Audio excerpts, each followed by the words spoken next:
Chapter 17, The Destructive Mission. The study of hundreds of volumes, during many years, gradually brought realization that the essential truth of the story of Zion is all summed up in Mr. Maurice Samuel's 21 words. We Jews, the destroyers, will remain the destroyer forever. Nothing that the Gentiles will do will meet our needs and demands. At first hearing they sound vainglorious or neurotic, but increasing knowledge of the subject shows them to be honestly meant and carefully chosen. They mean that a man who is born and continues a Jew acquires a destructive mission which he cannot elude. If he deviates from this law, he is not a good Jew in the eyes of the elders. If he wishes or is compelled to be a good Jew, he must conform to it. This is the reason why the part played by those who directed the Jews in history was bound to be a destructive one, and in our generation of the 20th century the destructive mission has attained its greatest force, with results which cannot even yet be fully foreseen. This is not an opinion of the present writer. Zionist scribes, apostate rabbis and Gentile historians agree about the destructive purpose. It is not in dispute among serious students and is probably the only point on which agreement is unanimous. All history is presented to the Jew in these terms, that destruction is the condition of the fulfillment of the Judaic law and of the ultimate Jewish triumph. All history means different things to the Jew and the Gentile. To the Gentile it means, approximately, the annals of the Christian era and any that extend further back before they begin to fade into legend and myth. To the Jew it means the record of events given in the Torah, Talmud and the rabbinical sermons, and this reaches back to 3760 BC, the exact date of the creation. The law and history are the same, and there is only Jewish history. This narrative unfolds itself before his eyes exclusively as a tale of destructive achievement and of Jewish vengeance, in the present time as 3,000 or more years ago. By this method of portrayal the whole picture of other nations' lives collapses into almost nothing, like the bamboo and paper framework of a Chinese lantern. It is salutary for the Gentile to contemplate his world, past and present, through these eyes and to find that what he always thought to be significant, worthy of pride, or shameful, does not even exist, save as a blurred background to the story of Zion. It is like looking at himself through the wrong end of a telescope with one eye and at Judah through a magnifying glass with the other. To the literal Jew the world is still flat and Judah, its inherent end, is the center of the universe. The ruling sect has been able, in great measure, to impose this theory of life on the great nations of the West, as it originally inflicted the law on the Judahites themselves. The command, destroy, forms the very basis of the law which the Levites made. If it be deleted, what remains is not the Mosaic law, or the same religion, but something different. The imperative, destroy, is the mark of identity. It must have been deliberately chosen. Many other words could have been used. For instance, conquer, defeat, vanquish, subdue. But destroy was chosen. It was put in the mouth of God, but obviously was the choice of the scribes. This was the kind of perversion which Jesus attacked, teaching for doctrine the commandments of men. It comes first at the very start of the story, being attributed directly to God in the original promise of the promised land. I will destroy all the people to whom thou shalt come, even before that the first act of destruction has been imputed to God, in the form of the first vengeance on the heathen. I will stretch out my hand and smite Egypt. I will smite all the firstborn in the land of Egypt. And Pharaoh's servants said unto him, Knowest thou not yet that Egypt is destroyed?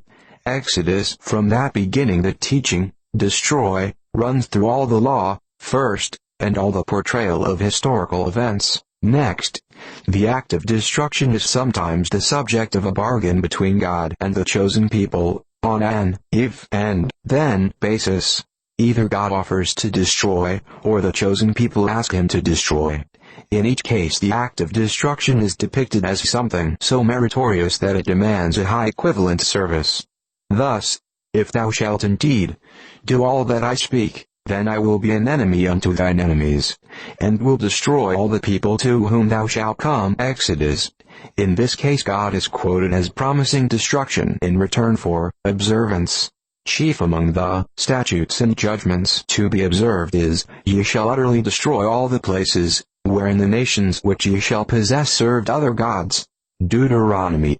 Conversely, and Israel vowed a vow unto the Lord, and said, If thou wilt indeed deliver this people into my hand, then I will utterly destroy their cities.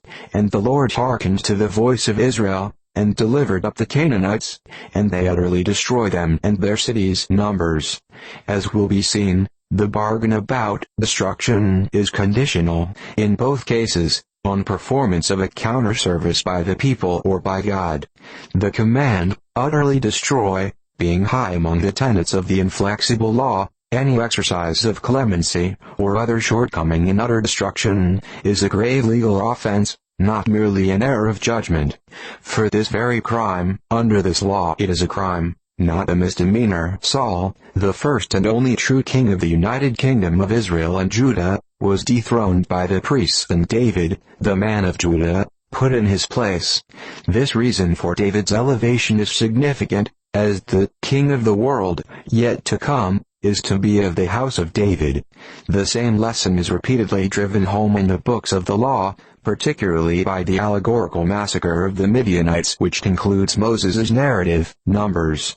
This was the basis on which all the law, and all history of that time and later times, was built. From the moment when Israel rejected them and they were left alone with the Levites, the Judahites were ruled by a priesthood which avowed that destruction was Jehovah's chief command and that they were divinely chosen to destroy. Thus they became the only people in history specifically dedicated to destruction as such. Destruction as an attendant result of war is a familiar feature of all human history.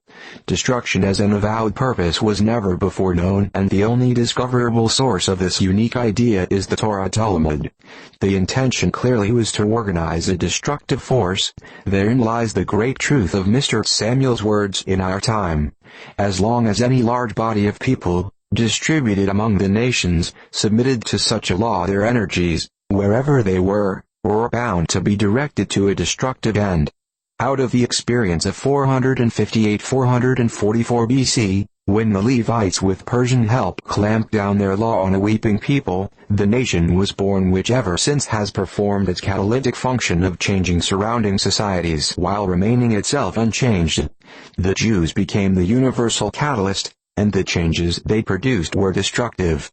This process caused much tribulation to the Gentiles, which they had brought on themselves by their servience to the ruling sect, and no true gratification to the Jews, who inherited a melancholy mission. The Gentiles have survived and will survive, despite the Daniels and Mordecais, and their latter-day successors. The full end of those nations, whither I have driven thee, is further off than ever. The law specifically enjoined the chosen people to ruin other peoples among whom Jehovah scattered them as punishment for their own transgressions. For instance, Exodus cannot be regarded as more than a legend which received a priestly re-editing in Jerusalem and Babylon many centuries after any time at which anything resembling the events described in it could have occurred. Therefore the scribes had no need to attribute to the Egyptians fear of the destructive purpose nursed by the sojourners in their midst. If they did this, in the very first chapter of Exodus, "Come, let us deal wisely with them, lest they multiply, and it come to pass, that, when there falleth out any war, they join also unto our enemies and fight against us." It was evidently to fix the idea of this destructive mission in the minds of the people over whom they ruled. Here the idea that the people should join with their hosts' enemies in order to destroy their hosts first appears. When the story reaches a more or less verifiable event, the fall of Babylon, it is portrayed in such a way as to foster this same notion.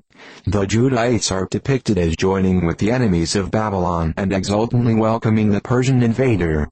The destruction of Babylon is shown as an act of vengeance wreaked by Jehovah on behalf of the Judahites exclusively. This vengeance is extended also to a king and the manner of his death, both apparently invented, but valid as historical precedents. The presentation of history in the Old Testament ends with the next act of vengeance on the Persian liberators. Western political leaders of our century, who often were flattered to be compared by Zionist visitors to good King Cyrus of Persia, the liberator of the Judahites, may not have read the law with attention or have noted what then befell the Persians.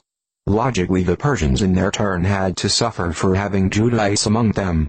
For the purpose of this allegorical anecdote, a symbolic heathen, persecutor, Haman, was created, who advised the Persian king Ahasuerus, "There is a certain people scattered abroad and dispersed among the peoples in all the provinces of thy kingdom, and their laws are diverse from those of every people, neither keep they the king's laws.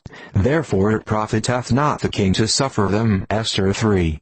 Thus far, Haman's words are not much different from the opinion which any statesman might, and many statesmen through the centuries until our day did, proffer in respect of the severed people and their unique law.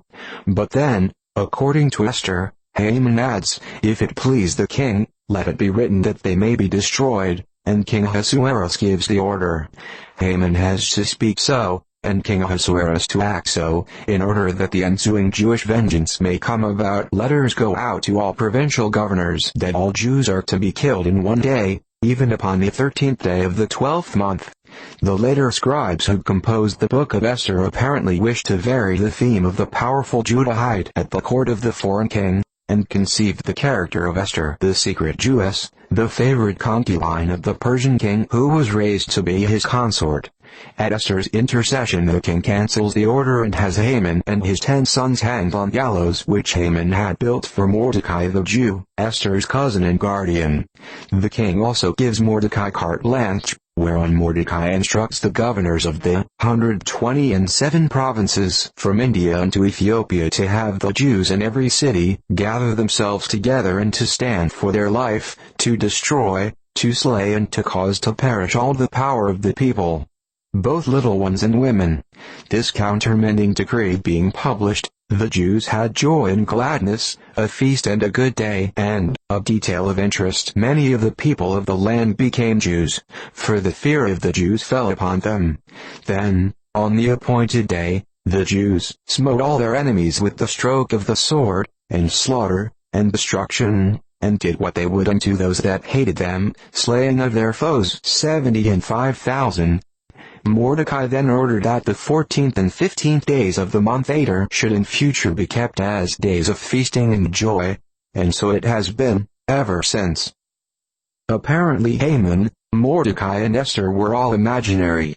No, King Ahasuerus historically exists, though one encyclopedia, possibly from the wish to breathe life into the veins of the parables, says that Ahasuerus has been identified with Xerxes. In that case he was father of the king Artaxerxes, who sent soldiers with Nehemiah to Jerusalem to enforce the racial new covenant, and in that event, again, Artaxerxes so acted after witnessing in his own country a massacre of 75,000 Persian subjects by Jews. No historical basis for the story can be discovered, and it has all the marks of chauvinist propaganda. The perplexing fact remains that, if it was invented, it could be true in every detail today, when the law founded on such anecdotes has been imposed on the West. Today people cannot become Jews, or very rarely, but a familiar picture of our time is conveyed in the words, "Many of the people of the land became Jews, for the fear of the Jews fell upon them." In our generation they become Zionist sympathizers from the same motive. How faithful a portrait of the 20th century politician in Washington or London is given in the passage, "And all the rulers of the provinces, and the lieutenants, and the deputies, and officers of the king, helped the Jews, because the fear of Mordecai fell upon them."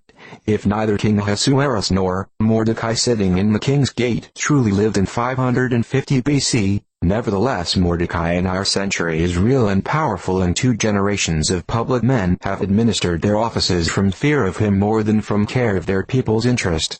It is our today which makes this remote, implausible yesterday so plausible. On the face of it, Belshazzar and Daniel, Ahasuerus and Mordecai seem to be symbolic figures, created for the purpose of the Levitical political program, not men who once lived. But the massacre of the Tsar and his family, in our century, was carried out according to verse 30, chapter 5 of Daniel. The hanging of the Nazi leaders followed the precept laid down in verses 6 and 10, chapter 7, and verses 13 and 14, Chapter 9 of Esther.